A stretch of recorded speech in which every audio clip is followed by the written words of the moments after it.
৪৩তম BCS এর সবশেষে gadget থেকে বাদ পড়া প্রার্থীরা দাবি করেছেন সুপারিশ পুনর্বহালের। বুধবার সচিবালয়ের সামনে অবস্থান নিয়ে তারা এই দাবি জানান।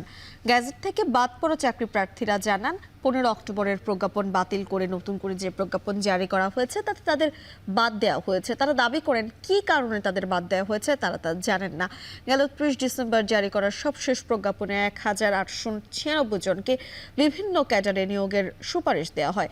গেল বছরের ডিসেম্বরে 43তম বিসিএস থেকে সুপারিশ করা হয়েছিল 2163 জনকে বাদ পড়া। এসব প্রার্থীরা তাদের বিষয়টি পুনর্বিবেচনার দাবি জানান।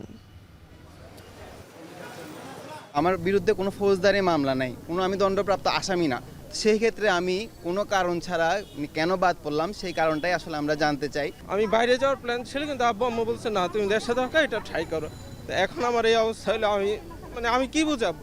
আগে যারা রাজনৈতিক প্রতিহিংসার বলি হয়েছে, আমরা তো চাই না যে নতুন করে বাংলাদেশে কেউ রাজনৈতিক প্রতিহিংসার বলি হোক। রাষ্ট্রবিরোধী কোনো কর্মকাণ্ড থাকে তো একজনকে জাস্ট দলীয় বিবেচনার কারণে যদি বাদ দেওয়া হয় সেটা তো অবশ্যই বৈষম্য। নতুন যে অন্তর্বর্তীকালীন সরকার তারা আসার পরে কিন্তু আমাদের সেই 259 জন যাদের সাথে ইনজাস্টিস হয়েছিল তাদের কিন্তু আবার গেজেট হয়েছে, তারা জয়েন করেছে। তো আমরা আশা করেছিলাম যে আমাদের এই বৈষম্যহীন বাংলাদেশে আমাদের সাথে ওই ধরনের ইনজাস্টিস আর হবে না।